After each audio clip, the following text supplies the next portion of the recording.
Hola amigos. La verdad es que el panorama que se vislumbra después de la cumbre de la OTAN de Madrid, no deja ni el más mínimo resquicio por donde pueda entrar un rayo de esperanza. Hemos podido ver un grado de prepotencia, ensimismamiento, y ganas de aferrarse al militarismo para salvar la debacle social que tienen encima, que simplemente no hay sitio para la ciudadanía.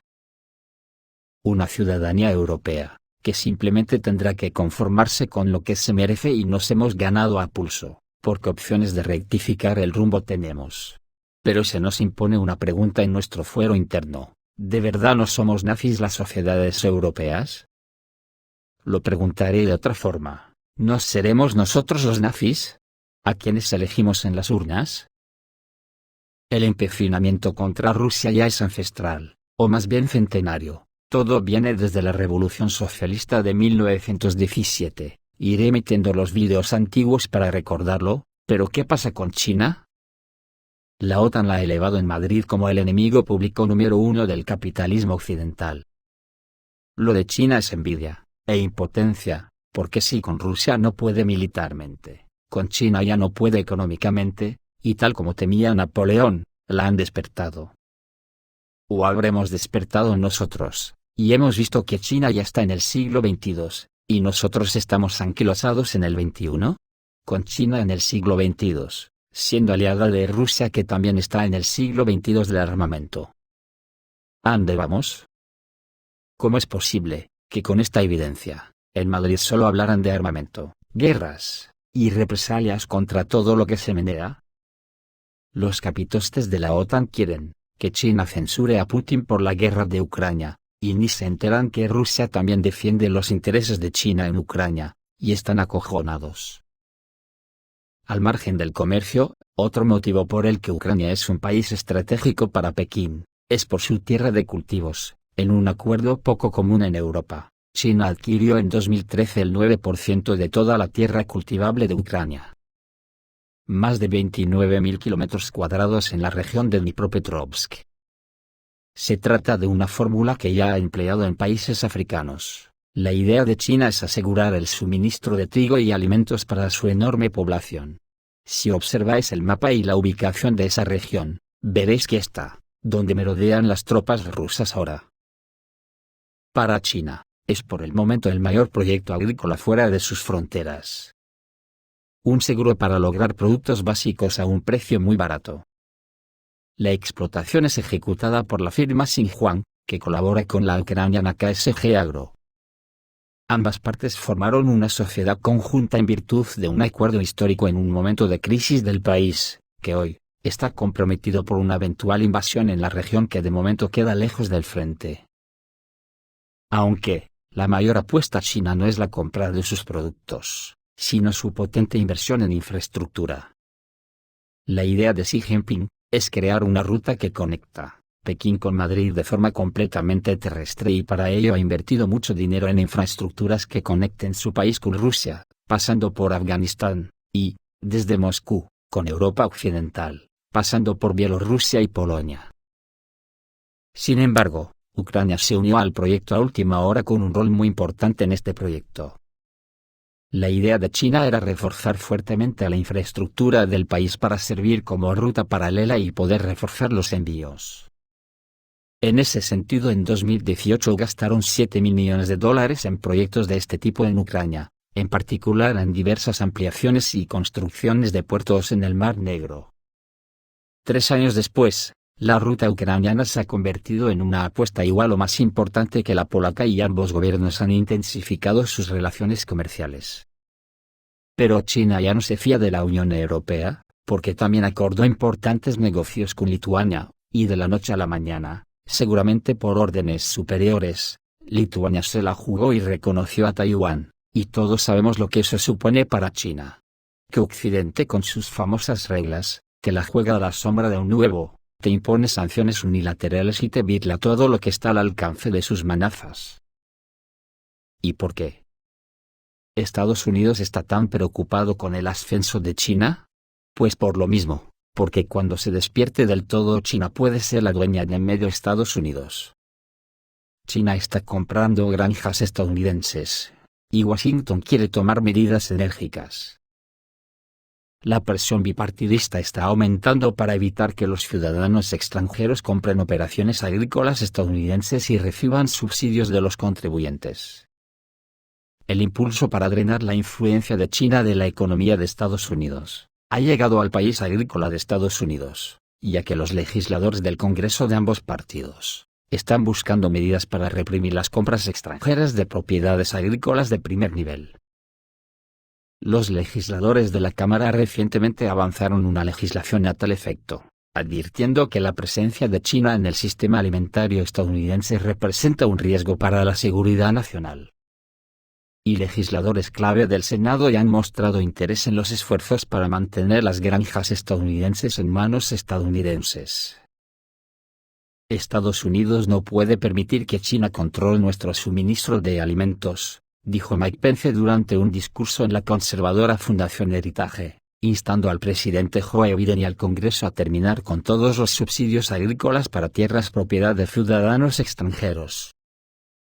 Las empresas chinas han ampliado su presencia en la agricultura estadounidense durante la última década al apoderarse de tierras de cultivo y comprar importantes empresas agrícolas, como el gigante de procesamiento de carne de cerdo Smithfield Foods. A principios de 2020, los propietarios chinos controlaban alrededor de 192.000 acres agrícolas en los Estados Unidos, por un valor de $1.900 millones, incluida la tierra utilizada para la agricultura, la ganadería y la silvicultura, según el Departamento de Agricultura. Aún así, eso es menos que las tierras de cultivo o propiedad de personas de otras naciones como Canadá y países europeos, que representan millones de acres cada uno. También es un pequeño porcentaje de los casi 900 millones de acres de tierras agrícolas estadounidenses totales. Pero es la tendencia de aumentar las compras y las conexiones potenciales de los compradores con el gobierno chino lo que asusta a los legisladores. El USDA informó en 2018 que las inversiones agrícolas de China en otras naciones se habían multiplicado por más de 10 desde 2009. El Partido Comunista ha apoyado activamente las inversiones en agricultura extranjera como parte de sus planes de desarrollo económico con el objetivo de controlar una mayor parte de la cadena de suministro de alimentos de China.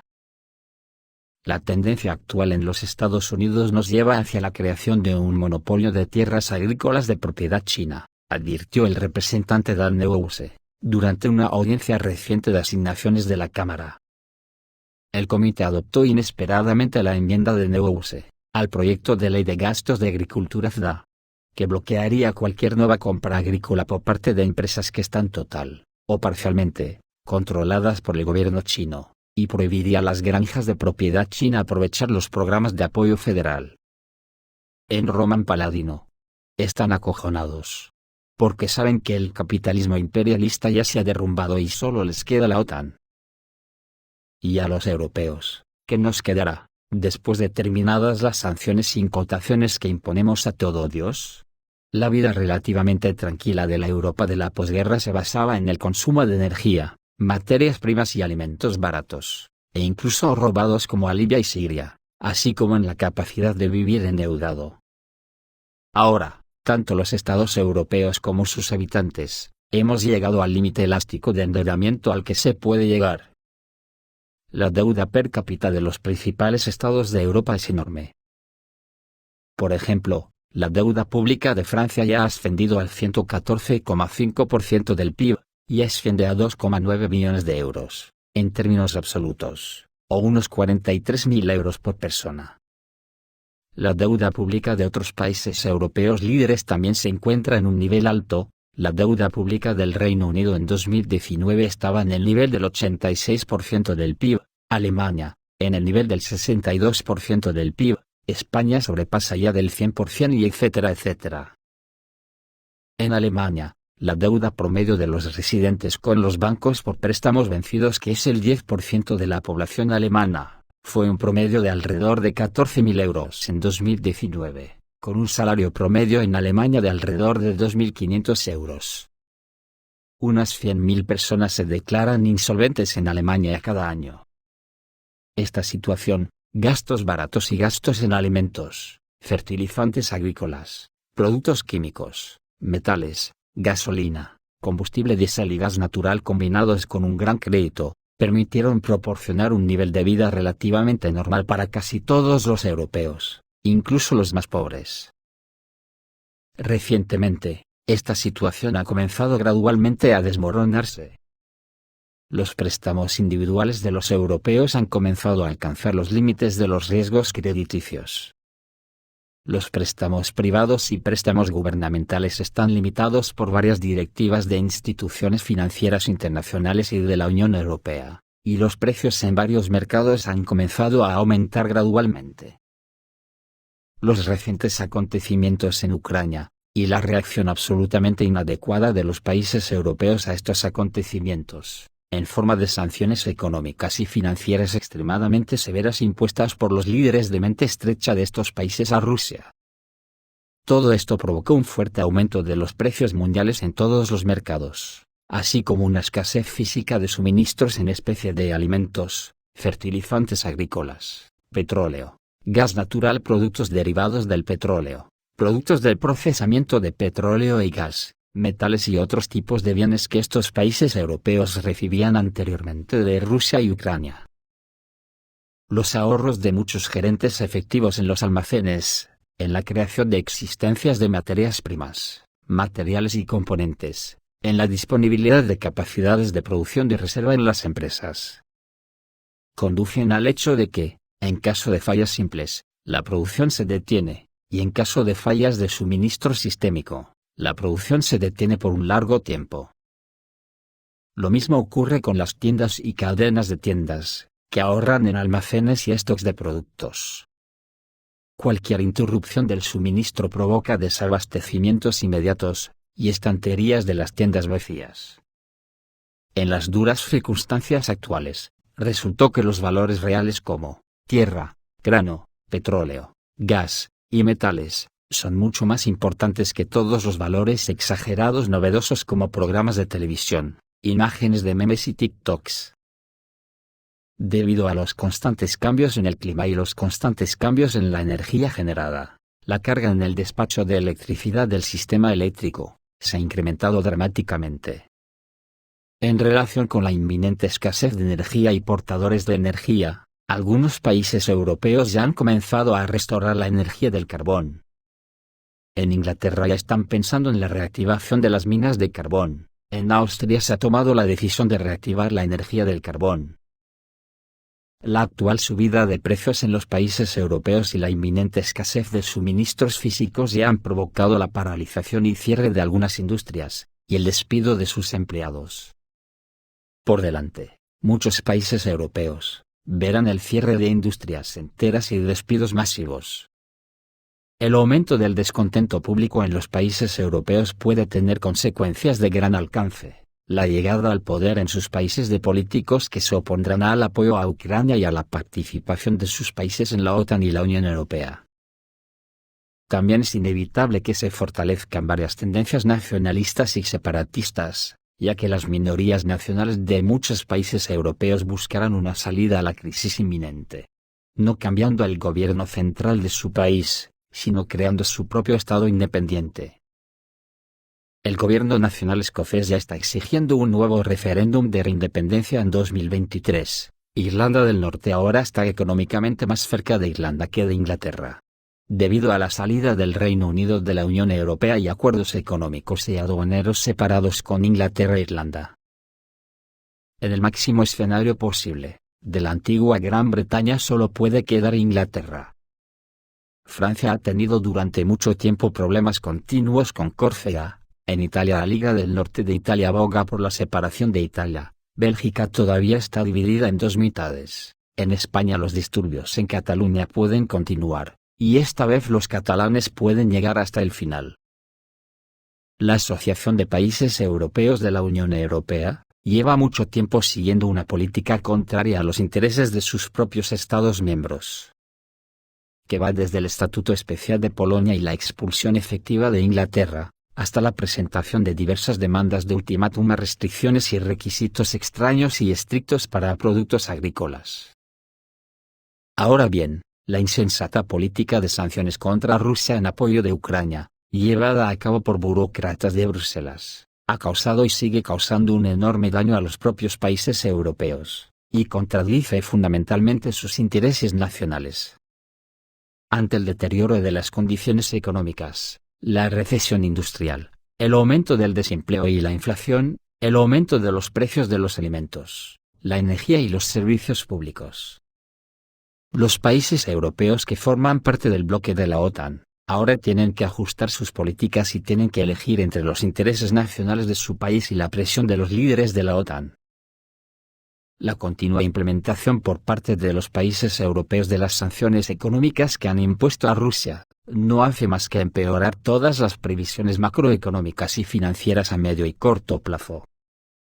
El Reichstag alemán ya está hablando de una crisis de gas inminente debido al llenado insuficiente de las instalaciones de almacenamiento de gas. A cada minuto, a cada hora, la situación financiera y económica de los países europeos se deteriora, y cuanto más tiempo tarden los políticos europeos en comprender esta situación, más difícil se encontrarán. En términos reales, Europa debe arreglar las cosas con Rusia, para que todo vuelva a la normalidad, y cuanto antes lo haga, más posibilidades tendrán los países europeos de volver a la vida tranquila y próspera de antes de la guerra. La continuación de la insensata política de confrontación con Rusia pondrá a los países de Europa al borde de la supervivencia física, y no todos podrán salir de esta situación crítica a la que se han conducido. Y si tenemos en cuenta que todavía Rusia no nos ha impuesto contramedidas fuertes, a las que nosotros le hemos impuesto a Rusia, ¿qué pasará cuando ocurra? Y aquí no estamos hablando de si la cosa llegase a la guerra abierta contra Rusia, que es donde Estados Unidos quiere llevar a la Unión Europea. Si esto ocurre, todo lo hablado hasta aquí ya sería paja, porque pasaríamos directamente al Cromañón. No hay más que ver lo ocurrido estos días en Madrid. Pues nosotros mismos, que no sabemos elegir y le hacemos guiños al nazismo. Esto es todo, amigos, reciban un saludo.